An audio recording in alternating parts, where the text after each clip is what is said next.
An outlier is a data entry that doesn't fit the rest of the data. Next, we're going to talk about the advantages and disadvantages to the mean and median. So the mean is a reliable measure because it takes into account every entry of a data set. The mean is also used for many statistical analyses. So a lot of the math that we do in this course, we are going to have to be calculating the mean. However, the mean can greatly be affected by outliers, whereas the median is not affected by outliers. So let's look at this example. We have a data set and we calculate the mean to be 6.8 and the median to be 7. So both the mean and the median are typical for this data set. So they both represent this data set pretty well.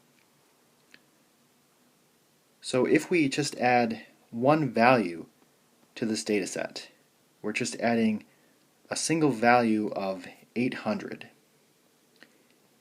If we then recalculate the mean and the mean goes all the way up to 86.1 and the median stays at 7.